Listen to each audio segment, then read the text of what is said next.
வரி கட்டினா மாற்றிக்கொள்ளலாம். இப்படி செஞ்சா கருப்பு பணத்தை நம்ம ஒழிச்சிடலாம். கருப்பு பணத்தை வெள்ளை பணமா மாத்துறதுக்கு இப்படி செஞ்சா வெளிநாட்டுல பதுக்க வச்சிருக்கிற கருப்பு பணம் வெள்ளை பணமா மாத்தி பொருளாதாரத்தை வளர செய்யலாம். அது மட்டும் இல்லாம இந்தியா நோட்டின் மதிப்பு உயரும். பொருளாதாரத்துல சமநிலையை ஏற்படுத்தி ஏழை பணக்கார யாரும் வித்தியாசம் பார்க்காம இந்தியாவை சமநிலை நாடாக மாற்ற முடியும். இதனால பொதுமக்களுக்கு 3 மாசம் கஷ்டம் இருக்கும். அப்புறம் சரியான பிறகு இந்தியா வல்லரசு ஆகிறது ஒரு சுலபமான வழியாகும். எதிர்க்கட்சி அவர்கள் உங்கள் கருத்துக்களை கூறலாம். இப்போ மிஸ்டர் அருண் ஜேகே இப்போ என்ன சொன்னாருன்னா, பண கட்டுப்பாடை ஒழிச்சதுனால இப்போ நோட் பேன் பண்ணதுனால ஏழை மக்கள் ரொம்ப பேர் பாதிக்கப்பட்டிருக்காங்க.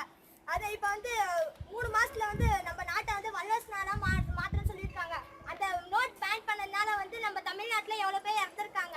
மதுரையில கிட்டத்தட்ட 300 பேர் கிட்ட இறந்துருக்காங்க. அது 3 மாசத்துக்குள்ள நோட் பேன் பண்ணதுனால எவ்வளோ பேர் இருந்திருக்காங்க. அது மிஸ்டர் அருண் ஜேகே அதுக்கு என்ன அந்த மக்களுக்கு என்ன ஈடு கட்டுவாங்க. இப்ப பண கட்டுப்பாடால இந்த மக்கள் இது பண்ணதுனால பண கட்டுப்பாடு பண்ணதுனால மக்கள் இவ்வளவு பேர் இறந்துருக்காங்க. அதுக்கு அருண் ஜேகே அதுக்கு என்ன இது சொல்ல போறாரு. மக்கள் உயிர்கள் பணம் முக்கியமா மக்கள் இது முக்கியமா? அதனால அருண் ஜேகே இது விராமமா சொல்லணும்.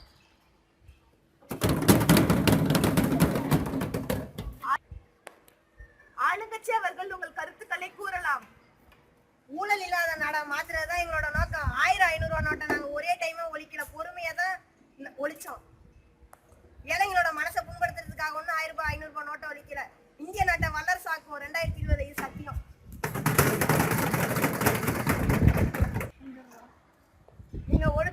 காசையும் உள்ள கருப்பு பணத்தையும் உள்ள ஏழை மக்களோட நிம்மதியும் அவங்களோட உயிரையும் தான் நீங்க கொடுத்துருக்கீங்க. நீங்க ஊழல் இல்லாத இந்தியாவா மாத்தல, சுத்தமா உயிரே இல்லாத இந்தியாவா தான் நீங்க மாத்திருக்கீங்க. டெல்லியில இந்த விவகாரத்துக்காக தற்கொலை பண்ணிட்ட 10 பேருக்கு யார் பதில் சொல்லுவா?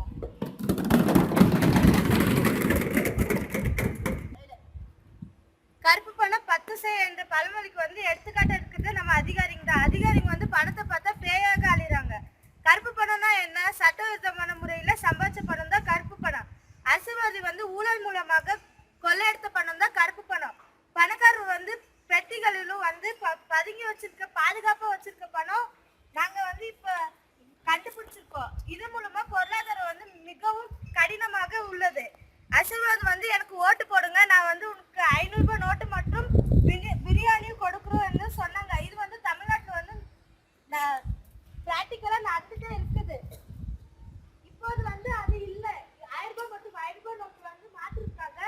அதிக பேர் வந்து இதுக்கு ஒத்துழைப்பு கொடுத்தாங்க. ஆனா ஏன்னா அவங்க கிட்ட கருப்பு பணம் இல்ல. சில பேர் வந்து இதுக்கு ஒத்துழைப்பு கொடுக்கல, ஏன்னா அவங்க கிட்ட கருப்பு பணம் இருக்கு. ஏழைகள் மற்றும் நடுத்தர மக்கள் வந்து மிகவும் சந்தோஷமா மற்றும் எந்த ஒரு டென்ஷனும் இல்லாம இருந்தாங்க.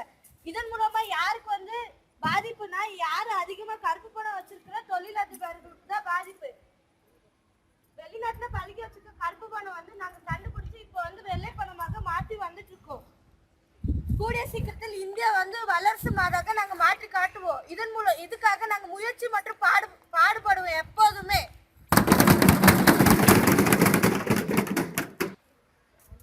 இப்ப வந்து பிரதமர் வந்து ஒரு விஷயம் சொன்னாரு. என்ன விஷயம் சொன்னாருன்னா, நம்ம நாட்டுல வந்து கருப்பு பணமே இல்லாம ஆக்குறேன்னு சொன்னாரு. உண்மையாவே அது மாதிரி நடத்துனாரா? கண்டிப்பா கிடையாது. நான் எப்படி சொல்றேன்னா, ஏழை மக்கள் மட்டும்தான், அதாவது நடுத்தர மக்கள் மட்டும்தான் ஏடிஎம்ல காலையில இருந்து சாயங்காலம் வரைக்கும் நின்னாங்க. பச்சை தண்ணி கூட குடிக்காம நின்னாங்க. அப்படி இருந்தும் இழந்து கூட போய்க்கிறாங்க. ஏன்னா அவங்களுக்கு ஒரு நாளைக்கான 2000 ரூபாய் கிடைச்சிட்டா? கண்டிப்பா கிடைக்கல. ஏன்னா என்ன பண்றாங்க, பணக்காரங்க எல்லாம் பேங்க்ல ஆளுங்களை செட் பண்ணிட்டு கவர்மெண்ட்ல இருந்து வர புது பணத்தை ஸ்டேட்டா எடுத்துட்டு போய் அவங்ககிட்டே கொடுத்துடுறாங்க. இதனால என்ன ஆகுது, எளிய மக்களுக்கு ஒரு நாள் கிடைக்க வேண்டிய 2000 ரூபாய் அவங்களுக்கு கிடைக்கிட்டே கிடையாது. எப்படி பிரதமர் வந்து சொல்லலாம் இது மாதிரி ஏழைகளுக்கு வந்து கற்பனை வந்து பிடிக்கிறாங்கன்ட்டு? அதே மாதிரி ஒரு விஷயம் இருந்துச்சு. போலீஸார் வந்து 2 சந்தேகப்படுற நபரை கண்டுபிடிச்சிட்டு அவங்கள தீவிரவாதிகள் கண்டுபிடிச்சாங்க. அங்க வந்து ஒரு டப்பா வச்சிருந்தாங்க, ஒரு பெட்டியில. அந்த பெட்டியில 2000 ரூபாய் புது நோட்டுகள் இருந்துச்சு. இது மட்டும் இல்லாம கடந்த மாதம் வந்து விவசாய கடனை தள்ளுபடி செய்யணும் அப்படிங்கிறதுக்காக டெல்லியில வந்து விவசாயிகள் வந்து போராட்டம் பண்ணாங்க. அந்த போராட்டத்துல மோடி வந்து போய் எதுவுமே பார்க்கவும் இல்லை. மறுபடியும் 3 நாளா விவசாய கடனை தள்ளுபடி செய்ய வேண்டும் போராட்டம் பண்றாங்க. இதை பத்தி பிரதமர் வந்து என்ன சொல்ல போறாரு அப்படிங்கிறதுக்காக நான் வந்து எதிர்பார்த்து கொண்டிருக்கிறேன். தமிழ்நாட்டுல சொட்டு நீர் பாசனத்துக்காக 100 மானியம் வழங்கப்படும்னு நம்ம தோட்டக்கலை அமைச்சர் அறிவிச்சிருக்காங்க. விவசாயிகளோட பிரச்சனை 100 மானியம் விவசாய நல ஆர்வலர்கள், விவசாய சங்க தலைவர், அப்புறம் இந்திய தொழில்நுட்ப வல்லுநர்களை வச்சு மகசூல் நிலத்தை மண் பரிசோதனை செஞ்சு அது வழியா என்னென்ன நிலத்துல என்னென்னலாம் போட்டா எப்படிலாம் மகசூல் அதிகரிக்கலாம்னு எங்க அரசியல் அதிகாரிங்க வந்து சொல்லியிருக்காங்க. எங்க அரசு சமீபத்துல கூட 72,000 கோடி ரூபாய் விவசாய கடனை தள்ளுபடி செஞ்சது. வேளாண்மை துறையில 1000 விளக்கங்கள் சொல்லலாம். இதன் முயற்சியாக இந்தியாவில் விவசாயிகளுக்கும் தேசிய கொள்கை பல திட்டங்கள் தீட்டின. 2016-2017 விவசாய கடனை தள்ளுபடி செஞ்சாங்க. இந்திய வேளாண்மைக்கு 8,600 கோடி போன வருஷம் செஞ்சாங்க. இந்த வருஷம் தமிழ்நாட்டுக்காக 10,000 கோடி ரூபாய் உயர்த்திருக்காங்க.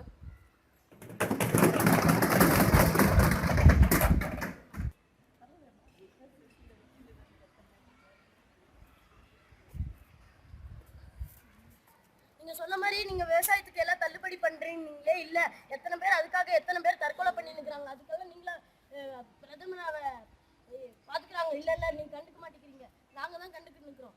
எல்லாம் எத்தனை பேர் செய்யறாங்க, அதுக்காக விவசாய மக்கள் எல்லாம் செய்யறாங்க. இது விவசாயம் செய்யறாங்க. அதே பணக்கார மக்கள்னால செய்ய முடியுமா? இல்ல, விவசாய மக்கள் தான் எல்லாம் செஞ்சு நிற்கிறாங்க. அதே அவங்க கேட்குற ஒரே ஒரு தள்ளுபடியும் நீங்க பண்ணீங்கன்னா அவங்க எவ்வளவோ நாடு முன்னேற இருக்காங்க. அதெல்லாம் நீங்க பண்ணீங்களா? இல்ல, அது கொஞ்சம் பிரதமரா விளக்க சொல்லுங்க.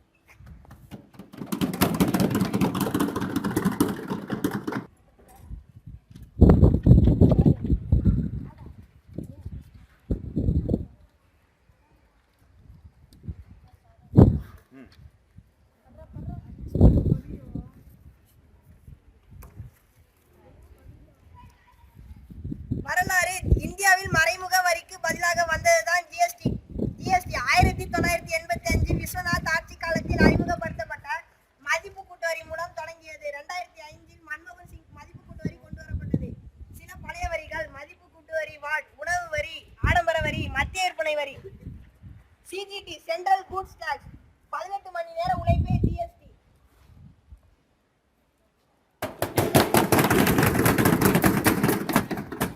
நன்றி. இப்பொழுது எங்கள் நிதியமைச்சர் ராஜ்நாத் சிங் சட்டங்களை கூறுவார். ஹோம் மினிஸ்டர் ராஜ்நாத் சிங் அதனுடைய சட்டங்களை கூறுவார். ஜிஎஸ்டி சட்டம் 21 உறுப்பினர்கள் கொண்ட குழுவால் அமைக்கப்பட்டது. ஜூலை 1, 2017 இந்த சட்டம் தேசம் முழுவதும் இயற்றப்பட்டது. மாநிலம் மற்றும் யூனியன் பிரதேசத்தில் அறிமுகப்பட்டது. பத்திரங்கள் கொள்முதல் விற்பனை வரி நாங்கள் இந்த சட்டத்தினால் விளக்கம் அளிக்கப்பட்டோம். பத்திரங்கள் பரிவர்த்தனை நாங்கள் தொடர்ந்து கையாளுவோம்.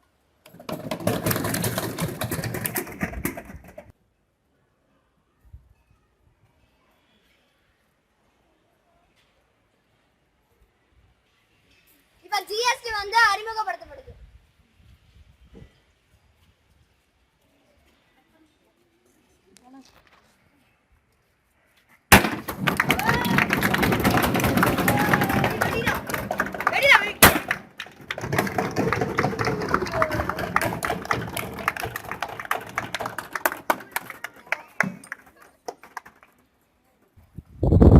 ஆளுங்கட்சி அவர்கள் ஜிஎஸ்டி வரியை பற்றி கூறலாம்.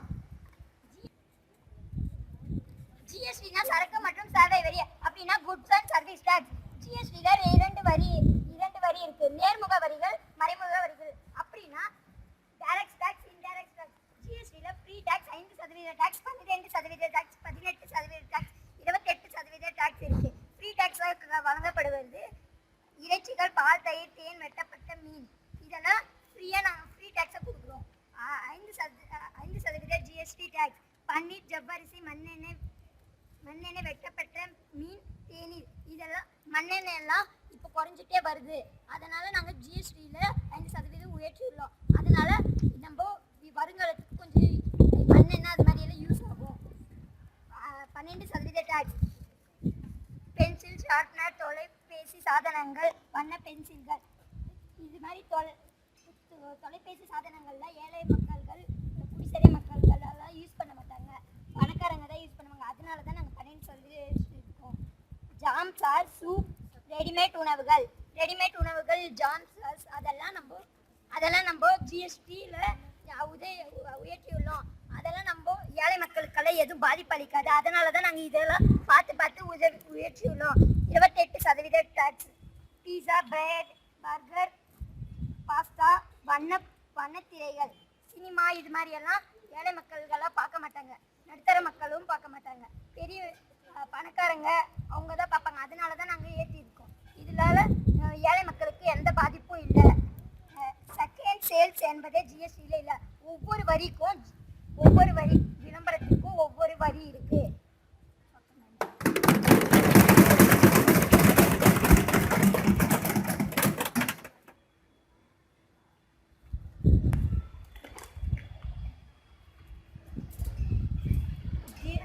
நிறைய தீமை தான் இருக்கு. இப்போ உதாரணத்துக்கு பேங்கிங் செக்டார்ல processing fee, credit debit card charge எல்லாம் 8% தான் இருந்துச்சு. ஆனால் இப்போ ஜிஎஸ்டி வந்ததுனால 18% 20% ஆயிருக்கு. அப்புறம் எண்ணெய் பொருளெல்லாம் வாங்கவே முடியாது, ஏன்னா டேக்ஸ் அதிகமாகிடுச்சு. உதாரணத்துக்கு க்ரூடு, ஹைஸ்பீட் டீசல், ஏடிஎஃப் எல்லாம் கொஞ்சம் பொருளெல்லாம் ரேட் அதிகமாக இருக்குது. துணிமணி எல்லாம் ஏழைகள் 700 ரூபாயில் இருக்கிற துணியாக வாங்க முடியல. இப்போ ரேட் அதிகமாகிடுச்சுன்னா எப்படி வாங்குவாங்க? இது ரொம்ப முக்கியமானது. சர்வீஸ் டாக்ஸ் வந்து 15% தான் இருந்துச்சு. ஆனால் இப்போ ஜிஎஸ்டி வந்ததுனால 20லேருந்து 30 வரைக்கும் சர்வீஸ் டாக்ஸு உயர நிலைமை இருக்கு. இப்போ ஜிஎஸ்டி எல்லாம் வேணவே வேணாம்.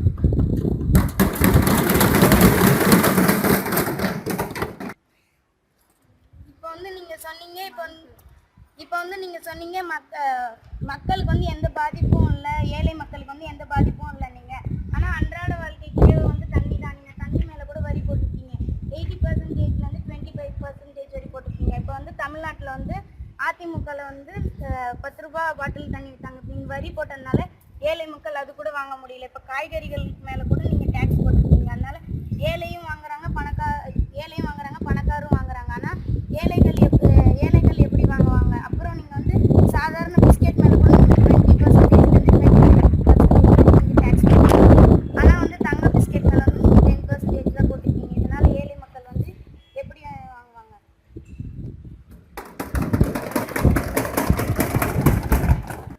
இப்போ வந்து நீங்க சொன்னீங்க ஜிஎஸ்டி வந்து அமல்படுத்துறீங்கன்னு. அதனால ஏழை மக்களுக்கெல்லாம் எவ்வளவு பாதிப்புன்னு உங்களுக்கு தெரியுமா? அது மட்டும் இல்லாம பெரிய பெரிய கம்பெனி மேல எல்லாம் டாக்ஸ் போட்டாலும் பரவாயில்ல, சின்ன பொட்டி கடை மேல எல்லாம் டாக்ஸ் போட்டிருக்கீங்க. இது இல்லாம ஊதியத்துல வந்து 0% தான் இருந்தது. அதுல கூட நீங்க 9%ல இருந்து 12% வரைக்கும் டாக்ஸ் போட்டிருக்கீங்க. அதை செய்யற ஏழை மக்கள் வந்து எப்படி அந்த ஊதியத்தையே செய்வாங்க? அது இல்லாம சின்ன குழந்தைங்க சாப்பிட்ற சாக்லேட் மேல கூட நீங்க டாக்ஸ் 2% டாக்ஸ் போட்டிருக்கீங்க. இது இல்லாம 1 ரூபாய் தீப்பெட்டி மேல கூட நீங்க டாக்ஸ் போட்டிருக்கீங்க. அந்த 1 ரூபாய் தீப்பெட்டி மேல என்ன லாபம் வருது?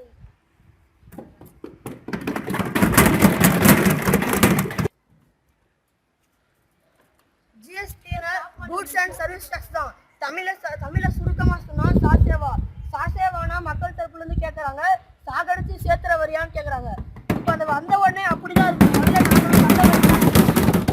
நாங்களும் முதல்ல வந்த உடனே இந்த நல்ல அமைப்பு நம்ம மோடி போட்டிருக்காங்கன்னு நினைச்சோம்.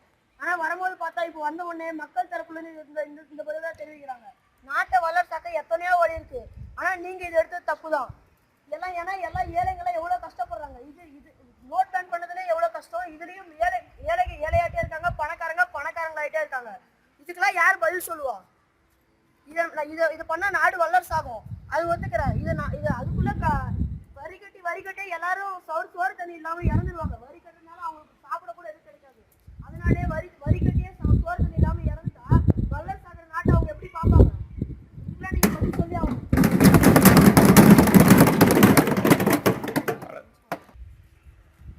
ஜிஎஸ்டி வந்து என்னென்ன பலன் தருதுன்னா பொருளாதாரத்துல பலன். அதுல ஒரு சில நான் சொல்றேன். ஒருங்கிணைந்த பொதுவான தேசிய சந்தையை உருவாக்குறது, இந்தியாவை உற்பத்தி முனையமாக்கிறது, அதுவும் இல்லாம முதலீடு மற்றும் ஏற்றுமதியை ஊக்குவிக்கிறது, பொருளாதார நடவடிக்கை உயர்ந்தால் அதிக வேலை வாய்ப்புகள் உருவாக்குறது. அதனால ஜிஎஸ்டினால இப்ப வந்து நீங்க சொன்னீங்க வரி கட்ட முடியல, இதனால பணக்காரங்க எவ்வளவு பேர் வந்து வரி கட்டாம ஏமாத்திட்டு இருக்காங்க. இது வந்ததுனால கொஞ்சம் பயந்து வரி கட்ட ஆரம்பிக்கிறாங்க.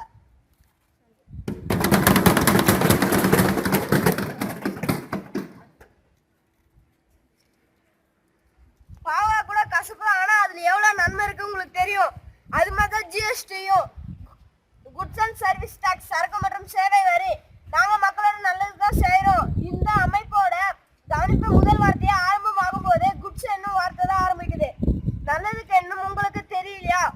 உங்களால வாங்கின கடன் கட்டதான வரி கேட்கிறோம், அதுக்கு ஏன் தயங்குறீங்க? இதுல இருந்து தெரியுதா மக்களுக்கு நாங்க எவ்வளவு நல்லது செய்யறோம். உங்களுக்கு பிடிக்கல, இது எதிர்கட்சியோட சதி.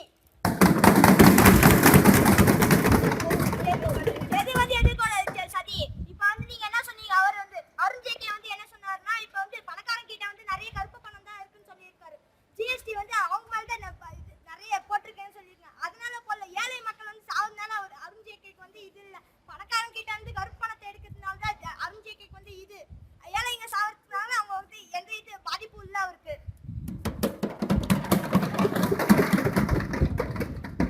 உங்களுக்கு நல்ல சட்டத்தை உங்களால யோசிக்க முடியலன்னா எத்தனையோ வழி அதெல்லாம் போட முடியலன்னா நாங்க மக்கள் தரப்புல வந்து நாங்க நியாயமா போராட்டம் பண்ணோம்னா அது எதிர்கட்சி சதியா?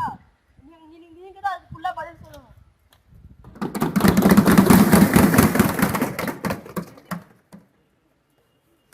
ஜிஎஸ்டி நம்ம நாட்டுக்கு தேவை. நம்ம நாட்டுக்காக ஜிஎஸ்டில பல பொருட்களை கம்மியாக்கி இருக்கோம். ஏழைகளுக்காக அது நம்மளுக்காக உதவும்.